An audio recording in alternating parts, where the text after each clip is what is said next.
Welcome back to Soul Practice, Raw Conversations, Real Practices. I'm Phyllis Mathis. And I'm Kathy Escobar, and we are in the season of getting as much resourcing as we possibly can to navigate these super tricky waters.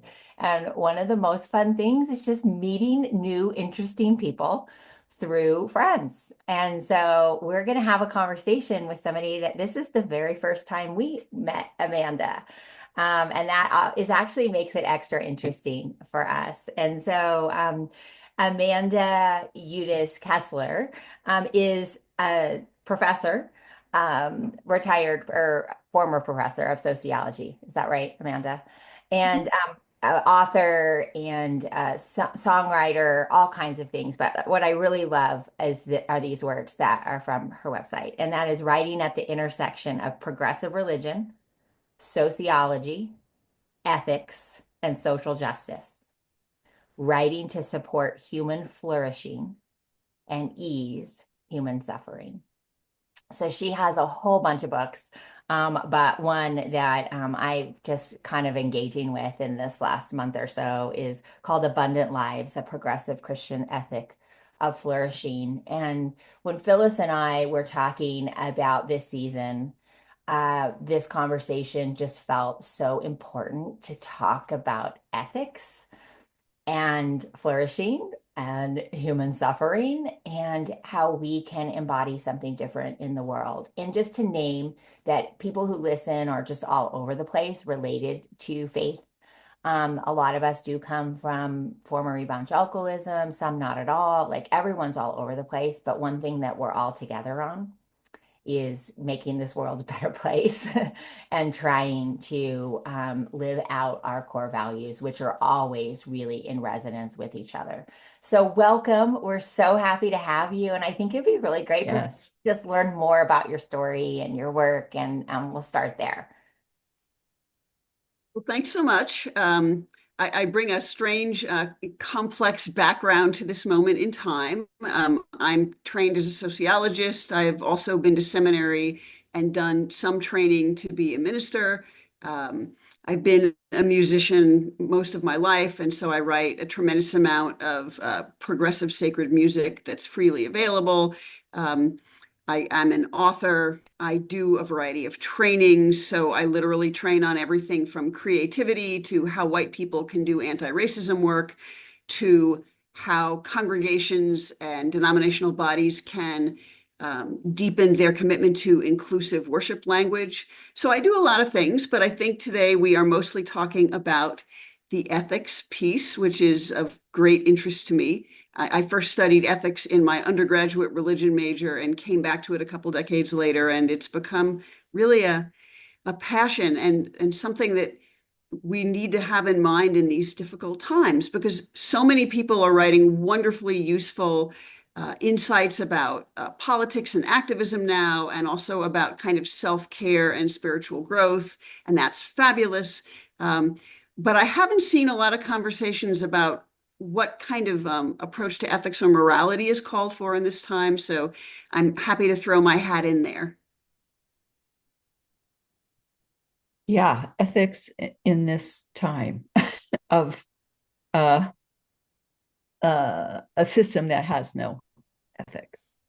Right. And so I don't know where to start exactly, but that caught me because we're, I think those of us who are not supportive of what we see going on um, don't know what to do or how to do it. And even wondering if ethics needs to go out the window because they're not playing by the rules. So why should we play by the rules? And those kind of dilemmas I'm struck by that. I'll just say, part of me I have these rage fantasies, which don't have any ethics to them whatsoever. Uh, and then watching the resistance just trying to scramble and figure out what is possible to do when no one's playing by the rules. So I don't know if you want to start speaking to that or what, but that was just my first thought and my first comment. Oh, absolutely. That's a great place to start.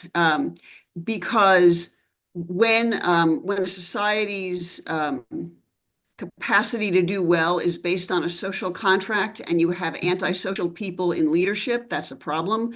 When a society is based on a kind of honor system and you have dishonorable people in leadership, that's a problem. And so, again, without trying to talk about concrete political strategies, I do think there's a way of thinking about ethics that does not require us to throw them out the window. I completely understand the temptation to do that. I've actually started referring to my approach as dumpster fire ethics, uh, I as love well. it. I normally use the phrase an ethic of flourishing, but we're in a dumpster fire. So here I think I'd respond to the issue of how to be ethical when they aren't being ethical, or even why to be ethical when they aren't being ethical. If we think about ethics as a kind of a long list of rules, do's and don'ts, mandates and prohibitions, and so on, clearly that's not going to work in this time because they have thrown that rule book out. And so that's not a playing field we can really engage them on.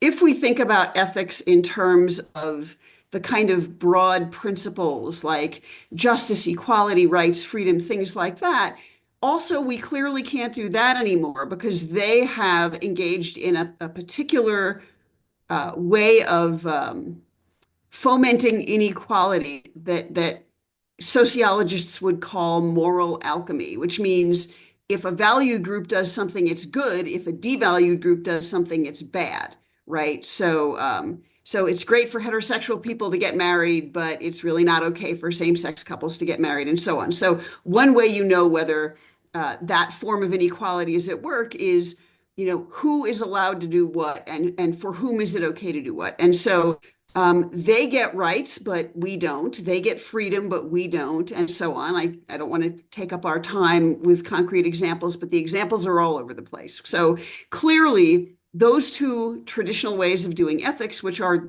the major ways most people have done them, are kind of gone. And so even though I started this project literally a decade ago, and I should say it started as a secular project and it works as a secular project. It also works as a progressive religious project. So I'm hoping that some of the things I'll mention will be potentially of interest to your listeners wherever they are in their religious path or secular path, or whatever it may be. But so what we need is an approach to ethics that moves us away from those models because they were great, but they don't really work right now. And so the way I think about this is we need a way of thinking about ethics and morality that is literally just about human well-being, about humans getting to flourish and have good lives. And I can go into as much or as little detail about what I mean by that as we want. But when we kind of reorient ethics to literally people getting to have lives of joy and abundance and contribution and care and self-love and gratitude and all the good things. And again, there are really concrete ways to move toward that, which is helpful. But when we go in that direction, I think one thing we see is that this is a set of practices we can do no matter the political climate. So no matter how bad things are out there, and they're bad and they're going to get worse, no matter how bad they are, we can choose to tend to our own well-being. We can choose to tend to each other's well-being.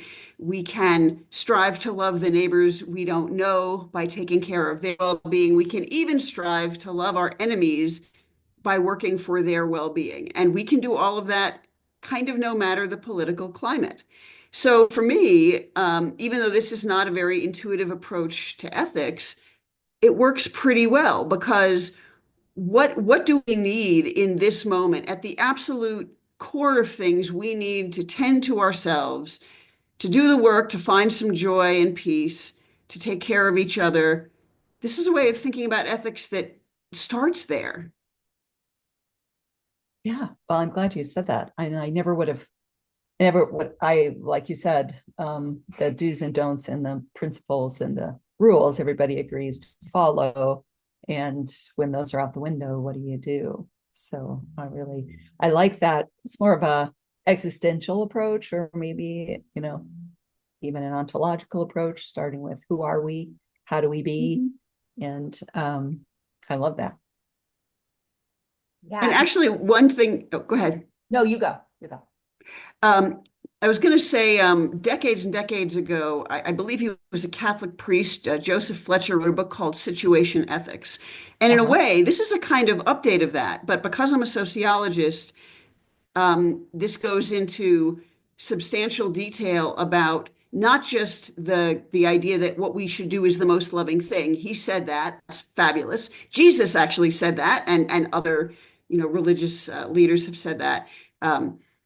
But because of the kinds of details my book goes into, it actually offers us some concrete ways of acting that are loving and that support flourishing. So I see this actually as a kind of extension of situation ethics, which in its day was a sort of Christian existential engagement with the topic. So I love that you use the word existentialism. I think that makes a lot of sense. I'm kind of all about that. It makes me think, no, and we need it right now. Now, there's an episode, and it's become one of people's favorites that we did right at the beginning of this administration. And Phyllis talked about having the existential flu. And that has just lingered. Just so you know, Jose, that's my husband. He woke up about a month ago and said, I literally think I have the existential flu. And we just do, like, we are suffering. And instead of trying to just push through, to just honor that a lot of our like our corest values, what we believe about goodness and the way the world should be, are just being violated in every way, shape, and form.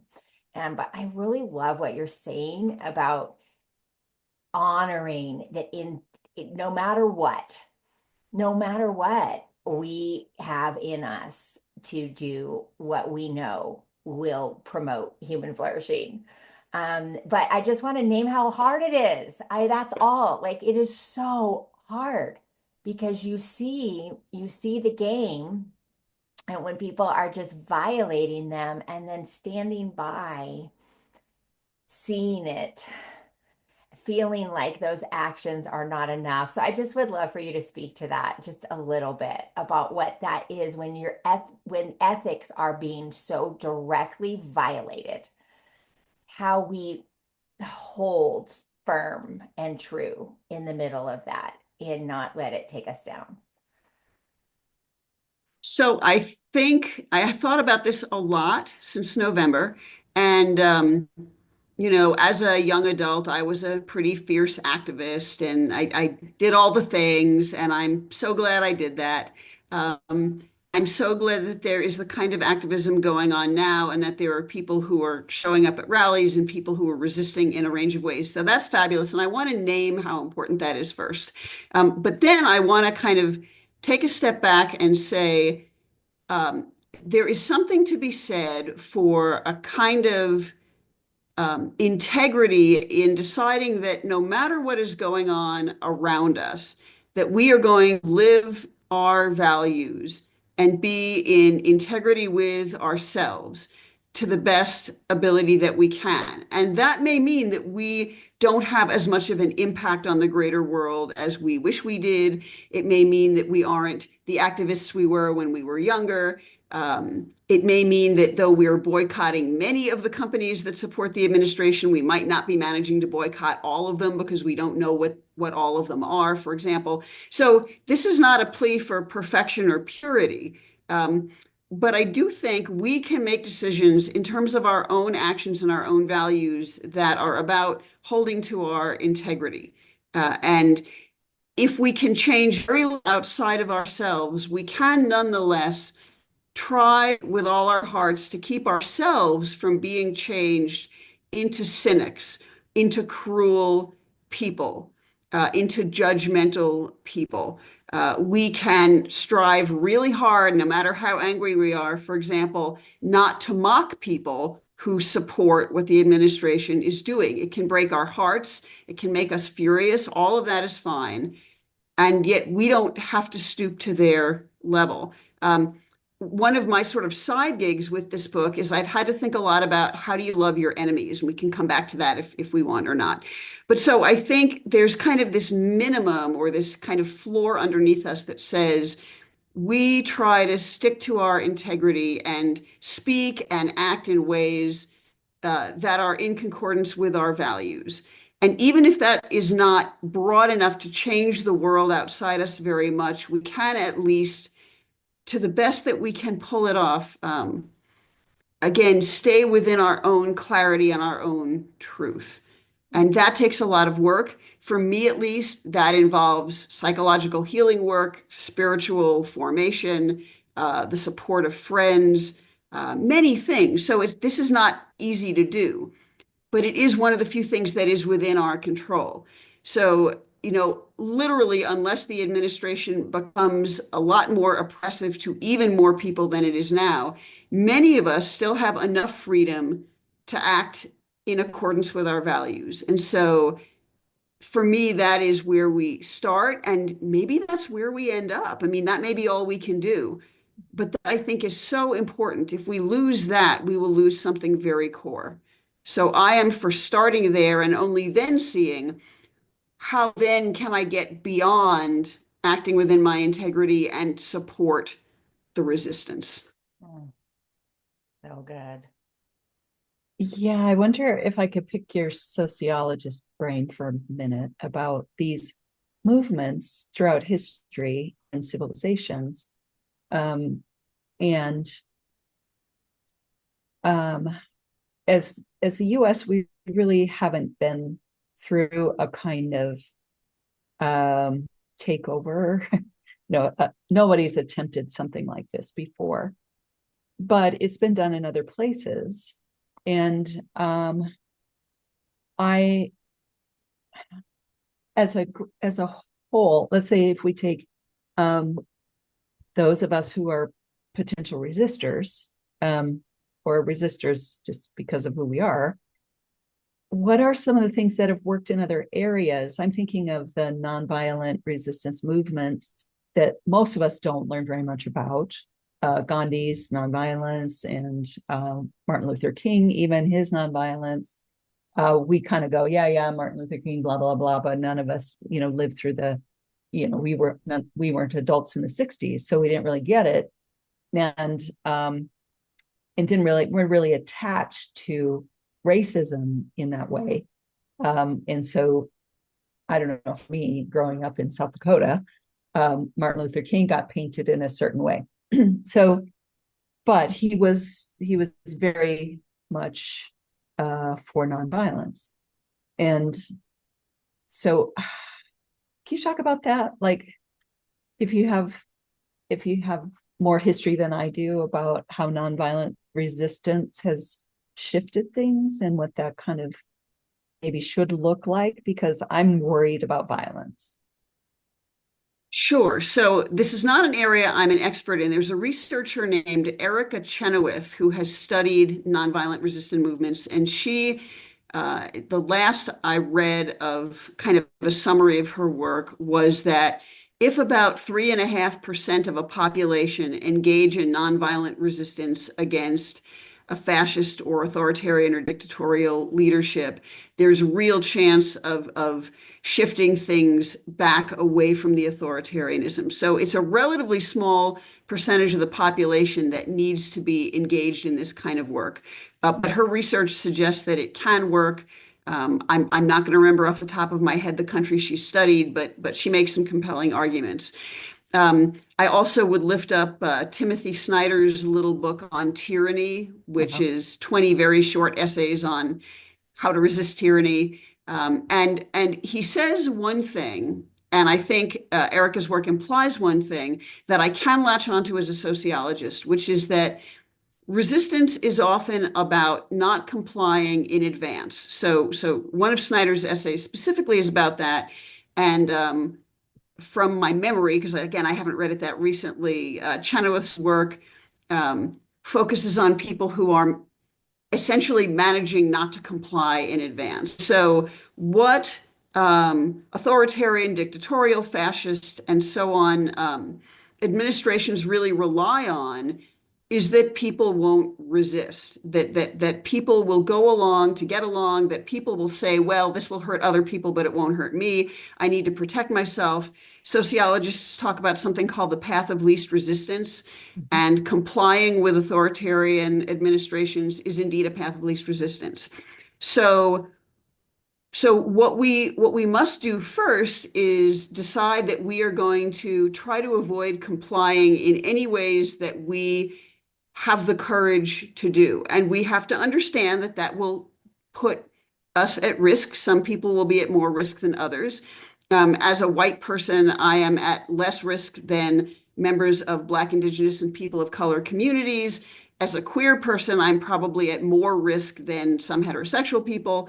But for example, just about all the time when I'm out of the house, I wear a button that reads anti-dictator on whatever my shirt or top is that I'm wearing, and I wear it everywhere. And so anyone who faces me sees that I'm wearing it. And is that risky in Colorado Springs? Yes.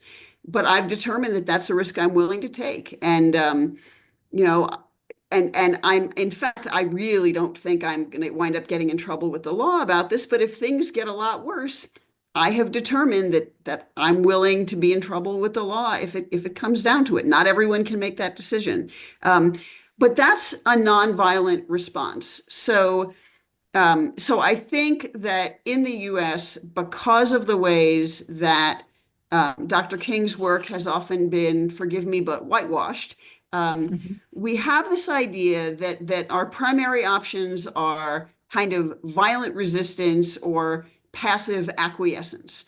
And I think that's really not true. There are many ways to nonviolently resist oppressive regimes. There are, for example, something I've seen on Facebook, and I know this is just a suggestion that someone made, but again, I ran into this little meme that said, whoever is last out the door at the Department of Education, please delete all the information about loans that's out there. So if that vanished, then it would be very hard to collect, student loan paybacks. To me, that's a great example of nonviolent resistance. It's a very technological kind of example because it would require someone to go into a database and wipe it. But for me, there's nothing immoral about that. And again, we come back to this idea of flourishing. Many, many, many people, young adults and even older adults, are burdened with this incredible debt that's absolutely ridiculous, and that in just about every other industrialized country don't have. We shouldn't have that here. That should not morally be how our system works. So for someone to, wipe our student debt records, however illegal that would be a form of resisting an administration that is trying to destroy education in this country. That's just one kind of example. We can resist by writing letters to the editor of our local or regional newspapers. We can resist nonviolently by going to protests and rallies.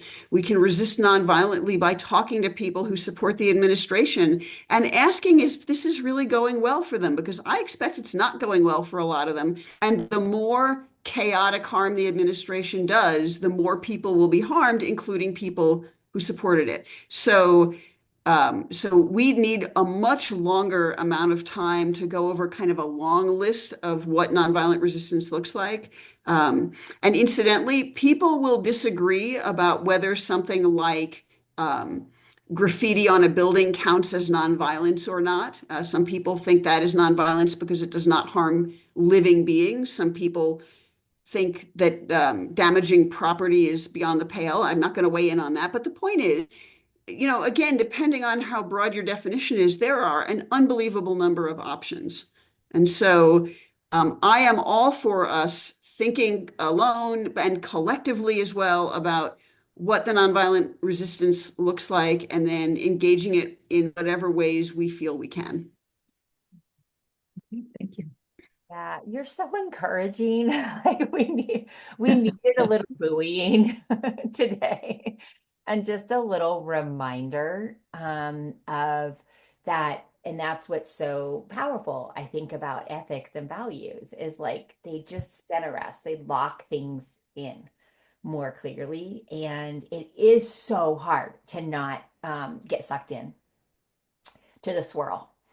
It's really hard. And I think the part that I would just love to hear more about is just kind of how you've alluded to it, but just like some of your practices and ways that you kind of keep tangibly kind of keep coming back to this particular moment and adjusting. So the situation, I'm a big fan of situational ethics, and I talk about it a lot in the work that we do because it's so easy to say this is the one thing and this is like what you have to do. And there are so many factors. And so those factors need to be considered for a wise decision. Sure.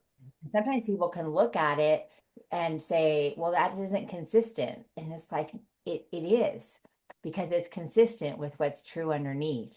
There are factors that need to be considered. So I just would love to just hear a little bit more about, what practically you keep doing to kind of come back to your center, what that looks like, and what some of the wrestle is on that. Like, you wrestle just like we all do, and what some of that wrestle when you're wrestling, how you kind of come back into some resonance, at least for that day.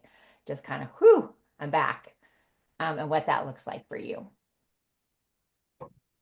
So to get into that, I want to start by taking just a minute about one of the points in this book that I think is really important. When I talked about flourishing before, I talked about it in this really kind of broad and vague way. But in fact, human beings have universal attributes through which or in which we flourish or we don't flourish or we suffer. So we're embodied beings, we're emotional beings, we're relational beings, we are creative beings, and so on. I have a list of 10 of these that I discuss in the book, and I'm not going to spend any time on them now, but I think it's really important to lift up that specificity because my particular practices are really grounded in those attributes. And so I'll give three really concrete, quick examples. As an embodied person, one thing I can do right now is eat in ways that are healthy for my particular moment and my body's needs at this moment and my particular health history and all of that stuff. The details are not important, but as an embodied being, one concrete thing I can do is eat in a way that has resonance for me, and kind of a secondary thing is exercise in a way that has resonance for me. So those are brief and concrete, and that's sort of one piece of this. As an emotional being, I'm doing a lot of therapeutic work in my life right now for reasons that have something to do with the larger society, but also a lot to do with where I am personally in my life right now. And so that is something I come back to, all of the therapeutic work with other people, doing exercises at home, kind of whatever that entails, is a whole phenomenon. And then in the book, I talk about spirituality as actually kind of a universal attribute that does not have to be tied to an organized religion or a particular belief system or doctrine. And so in my own life, there are certain prayers that are exceptionally helpful for me. I'm not going to mention them because, again, that's my specific story. But certainly people in any tradition and no tradition can use certain, prayer or meditation, even silent meditation that's just breath work, or can use affirmations. So again, there's a wide range of ways that we can strive to connect with the larger world, which for me is a lot of what spirituality is about. It's being part of a larger story, understanding oneself to be part of a larger system, and that can look like a lot of things.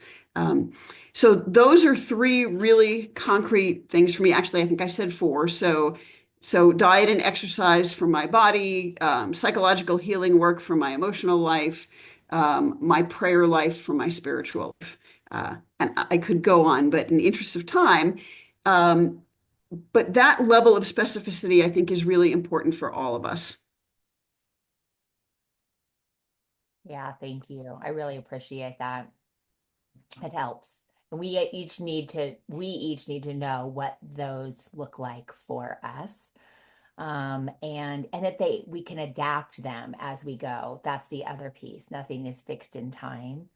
But without them, it will be, without really practicing those, we won't have what we need to promote human flourishing. We won't. We'll be too worn down and beat down and defeated to actually live our values. And then that's a violation of our values that we can't live them. So yeah, I appreciate that.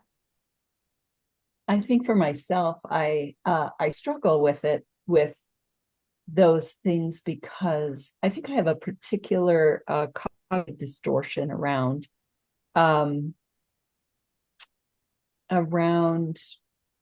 well, I do those things when things were going well, and I'm doing those things now. So how is it potent to do them in, next to the dumpster fire? You know what I mean? I personally struggle with okay, I'm doing my breathing. Okay, doing my self-care. I'm doing it, and this is on fire. It's like, it's a kind of I like what you said, because I have to remind myself that not only does it count, not only is it necessary, but that it is a legitimate form of resistance. Mm. And every day I have to kind of hold on to that. I have to go, okay, because part of, some little voices in there are like, what are you doing? Why are you, it really, the alarms are going off. And it's really hard to hold that truth that what I have been practicing for the last 25 years is what I continue to practice in the dumpster fire. And then that will kind of inform whatever else I need to be.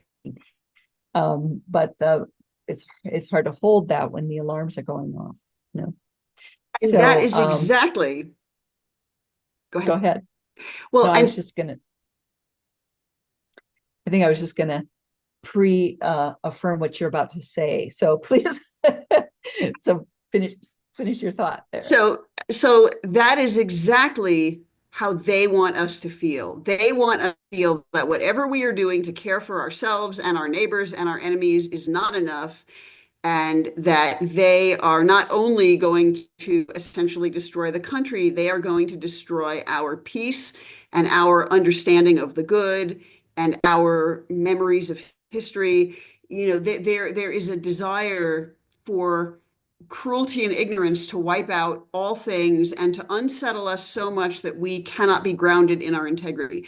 And so every moment that we are grounded in our integrity is the resistance, whether we are grounded in our integrity meditating silently in our house or out on the street protesting or writing letters to our congresspeople, or whatever it might be. Whenever we are in our core truth, we are resisting them successfully. Because again, a successful resistance doesn't mean that all the terrible things are going to stop suddenly. Resisting successfully doesn't mean the dumpster fire isn't going to burn down the country. It means that it is not going to erase our connection to our core. And that sounds kind of bizarrely selfish and insular, and I understand that. But there has to be something that we protect from the dumpster fire. And only when that is protected can we go out and strive to flood it with the water of love and compassion and generosity and hospitality to put it out. So I understand why those voices are going in your head. I think they're going in all of our heads. And we need to see those voices, I think, as two things. One of them is they really are the voices of the occupation and the oppression trying to reach us.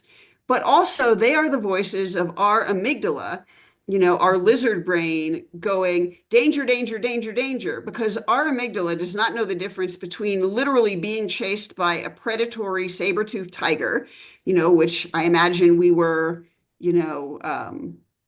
many, many, many, many, many, many millennia ago. Actually, I don't know if saber-toothed tigers attacked people, so that might not be right. But you know what I mean, predators. So So our amygdala does not know the difference between being attacked by something that can literally kill us and being embarrassed because we were at an anti-racism training and we said something cringeworthy as a white person, and now we're embarrassed. Our amygdala finds that just as dangerous as being chased by a predator. So we need to have some understanding that our amygdala is not always the most helpful insight in the room, and that we have to have a conversation with it and help it choose wisely. The one other thing I would say here, though I'm so sad that I don't remember which Buddhist master said this, but some Buddhist teacher said, meditate 10 minutes a day, every day, unless you're exceptionally busy.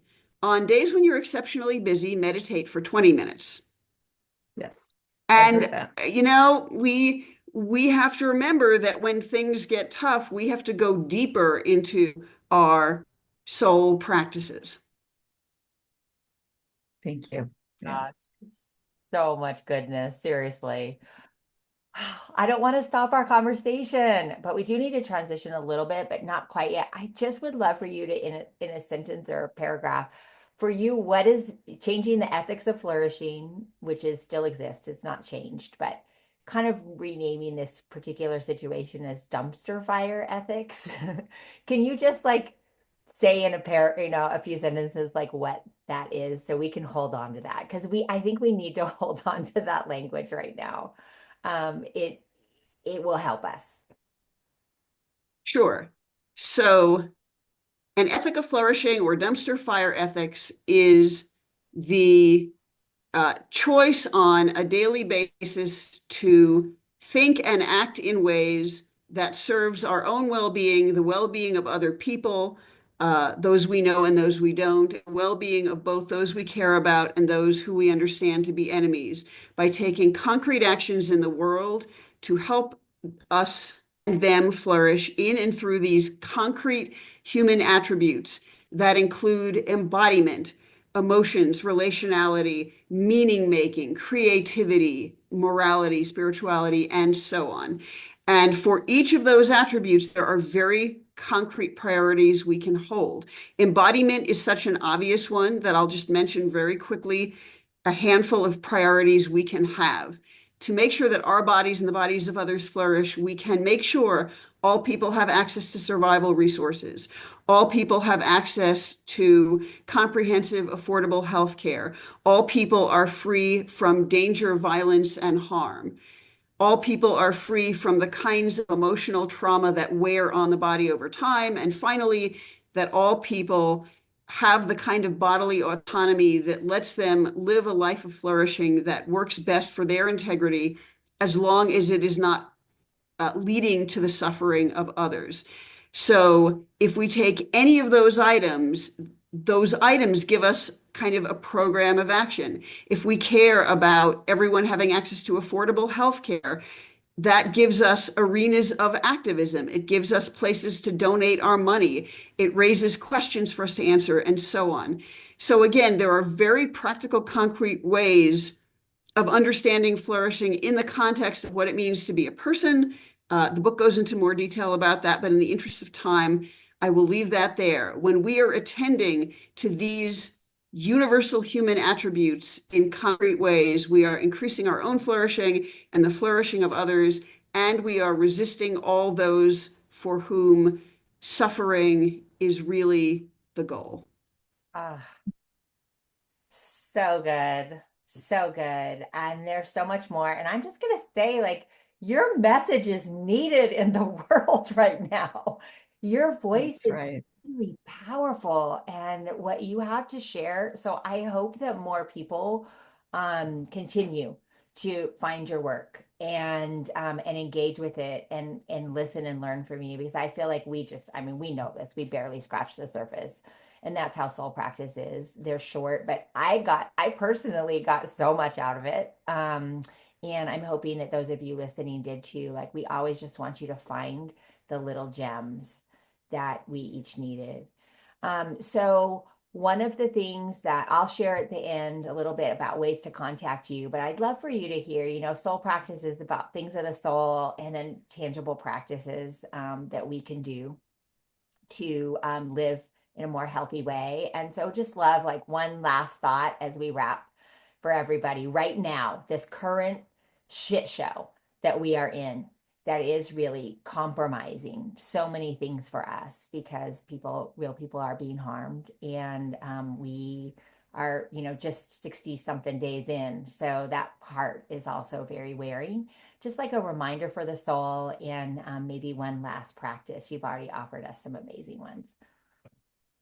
Sure. So my reminder for the soul is that if we move toward our discomfort and pain with courage and humility, we will be rewarded with healing. That is true on an individual level. It is true on a societal level.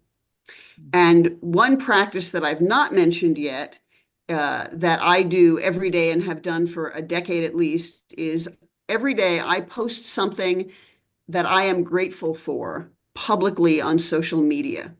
So let's not only have private gratitude practices, which are very important. Let's go public with our gratitudes to inspire other people and reaffirm our commitment to gratitude. Love it. That's great. Love it. Yeah. Good. Phyllis, thoughts for the soul? Well, I just want to reaffirm that we tend to try to protect our souls when really our souls are there to protect us. And that remembering that inside of us is a indestructible force and source is there to actually bring to help us flourish in our outer world.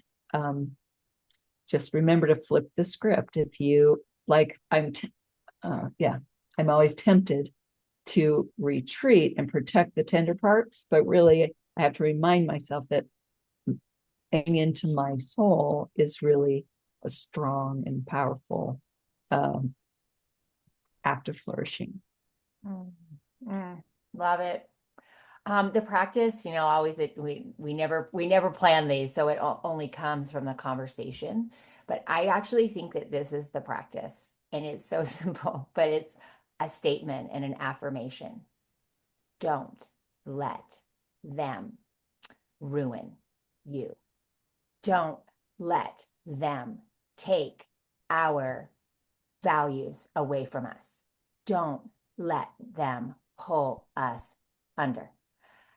So whatever that is, but to claim it and name it and just not let them and hold on to like what we know is true and good and noble and right and pure and what we need. So, and there's, I can't say that right now, but I will say this, please, whatever you do, go to Amanda's site.